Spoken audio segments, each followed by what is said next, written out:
It started with a simple question that popped into my head late one night. Could something as normal as masturbation actually be harming my body, specifically my prostate? I brushed it off at first. After all, it's a natural part of life, right? But the thought lingered. The more I read, the more I realized this wasn't just a passing idea.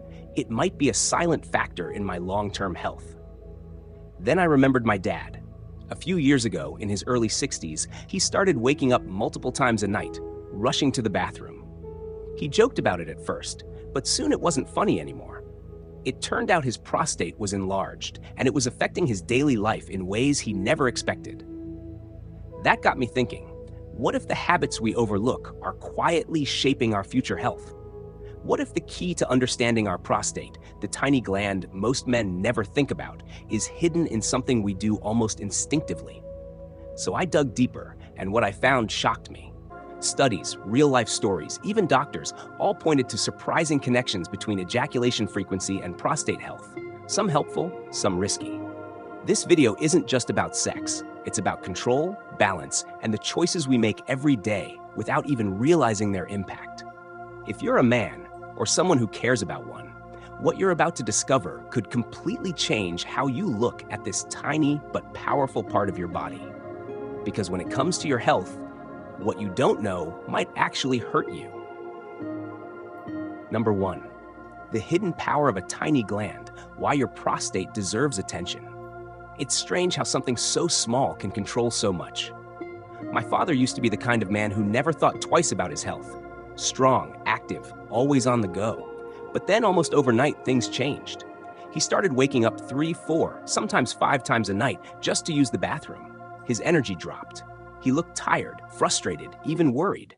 We thought it was just age catching up with him. But when he finally visited the doctor, the truth hit hard. His prostate had become enlarged. And that tiny gland, no bigger than a walnut, was now disrupting nearly every part of his life. That's when I began to understand just how vital the prostate really is. Tucked beneath the bladder and wrapped around the urethra, the tube that carries urine out of the body, the prostate isn't just responsible for producing seminal fluid that protects and nourishes sperm. It also plays a crucial role in how well a man urinates, functions sexually, and feels on a day-to-day basis. And here's the twist.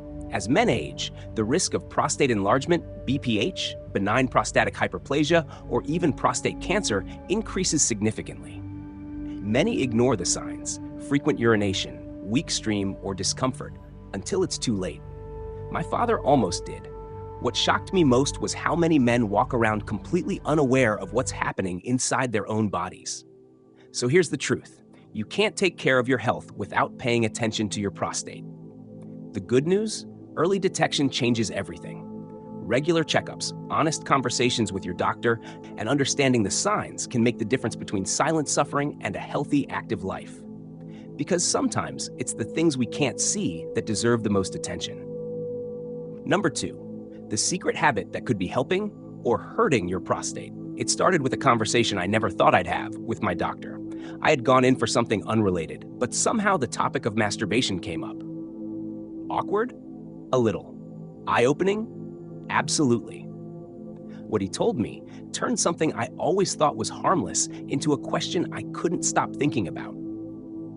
Could this everyday habit be silently affecting my prostate health? Turns out, the answer isn't black and white. On one hand, science suggests that regular ejaculation, whether through sex or masturbation, may actually be good for your prostate. Like an oil change for your car, it helps flush out built-up fluids, reducing the risk of inflammation or disease. That part made sense. But then came the twist. For younger men, especially those who engage in it excessively, the effects may not be so innocent. Some studies link frequent masturbation in early adulthood to a higher risk of prostate problems later on. Why?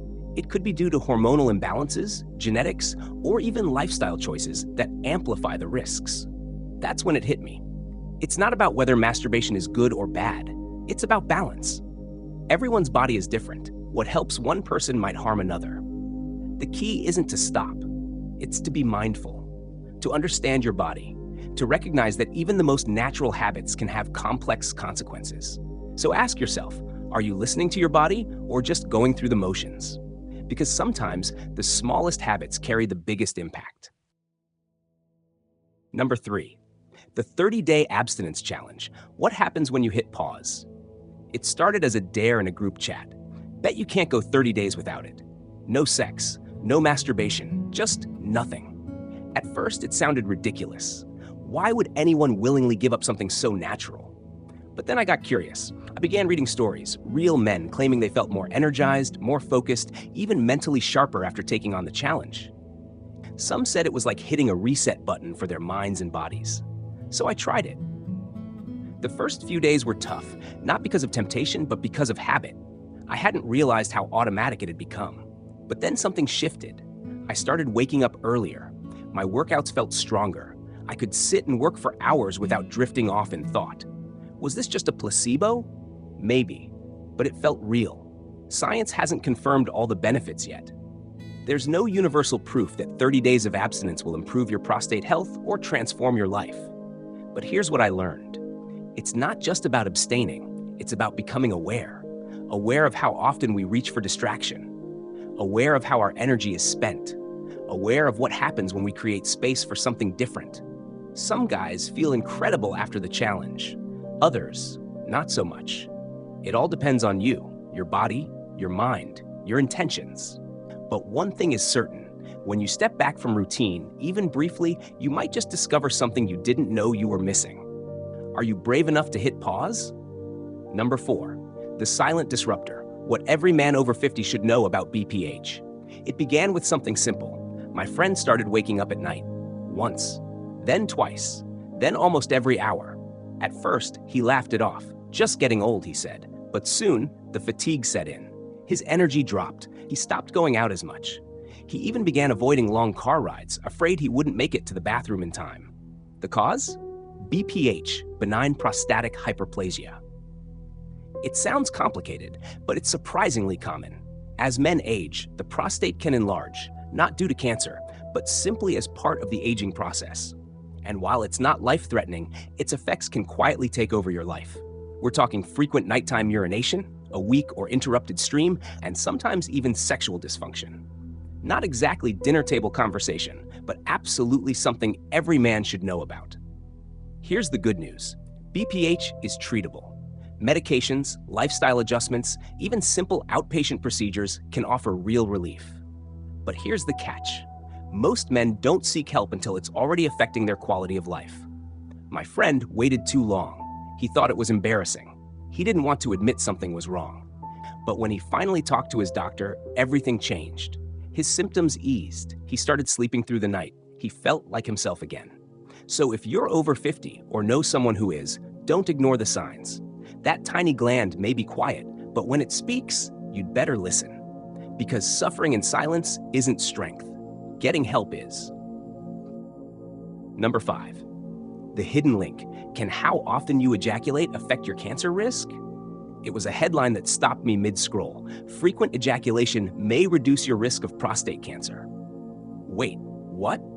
That sounded almost too good to be true. Naturally, I had to dig deeper. Turns out some researchers have found that men who ejaculate more frequently, especially after age 50, may lower their chances of developing prostate cancer. The theory? Ejaculation helps clear out toxins and potentially harmful substances that could build up in the prostate over time. It was like discovering your body had its own built-in cleaning system, and all you had to do was use it. But here's where things get complicated. While this might sound like great news for older men, the data isn't as promising for younger guys. In fact, some studies suggest that frequent ejaculation in your 20s or 30s, especially when driven by compulsion or excessive behavior, might increase the risk of more aggressive forms of prostate cancer. Why the difference? Because your body isn't just a machine. It's a system influenced by age, hormones, genetics, and lifestyle. What works as a protective habit for one man could potentially be risky for another. Picture 2 men. One is 55, in decent shape, no family history of cancer. The other is 32, stressed out, with a family history of prostate issues and poor sleep habits. For one, frequent ejaculation might be helpful. For the other, it could be part of a bigger health imbalance. That's why there's no one-size-fits-all answer here. The real takeaway? Know your body. know your risk, and make choices that are informed, not just instinctual. Because sometimes, the habits we don't question are the ones worth understanding the most. And when it comes to cancer, being proactive might just save your life. Number 6, more than pleasure. How healthy sexual activity can heal your mind and body. He looked different, lighter, more relaxed, almost glowing. It had been a while since I'd seen my friend like that. When I asked what had changed, he smiled and said something I didn't expect. I finally reconnected with my wife and with myself. What followed wasn't just a story about intimacy, it was about healing. Regular sexual activity, he explained, wasn't just about physical satisfaction. It was about releasing stress, boosting mood, and even supporting his prostate health in ways he'd never considered. Science backs it up. When you're sexually active, your body releases endorphins, those feel-good chemicals that help reduce anxiety, improve sleep, and sharpen focus. And over time, that emotional release builds into something even more powerful, a stronger connection with your partner and a better relationship with your own well-being. But here's the real secret. It's not about quantity, it's about quality, communication, and balance. Some people think more is always better, but when sex becomes just another routine, or worse, a chore, it loses its power. True intimacy comes from being present, understanding your needs, and listening to your partners. And the ripple effect? Healthier choices, better sleep, less stress, and yes, a healthier prostate too. So if you're looking for a secret weapon to boost your mental and physical well-being, don't overlook the most natural connection in the world. Because sometimes the path to better health starts not in the gym or the kitchen, but in the quiet moments you share with someone you love. Final thoughts, the truth beneath the surface, what your prostate is trying to tell you. I used to think prostate health was something you only worried about when you were old. It felt distant, irrelevant, until life proved me wrong. It started with small signs, more frequent bathroom trips, a little discomfort I shrugged off. But then I remembered my dad's story, how ignoring those same signs led to sleepless nights and stressful doctor visits. That's when it hit me. Prostate health isn't optional, it's essential. We often treat habits like masturbation or sexual activity as personal, even taboo. But the truth is, these everyday actions may be shaping our health far more than we realize. Done in moderation, they can support prostate function, relieve stress, and promote well-being. But done excessively, or without understanding your body's signals, they can quietly lead to long-term issues. There's no universal formula. What's healthy for one man might be harmful for another, depending on age, genetics, hormones, and lifestyle. That's why awareness is everything. Pay attention to the signs: frequent urination, discomfort, changes in sexual function. These aren't just random annoyances, they're your body whispering that something might be off. And here's the most powerful step you can take: talk about it. With your doctor, with your partner, with yourself. Because silence doesn't protect your health, action does. And when it comes to something as vital as your prostate, being proactive could mean the difference between a life ruled by symptoms and one lived in strength, clarity, and peace. So ask yourself, are you listening to your body or just hoping it stays quiet?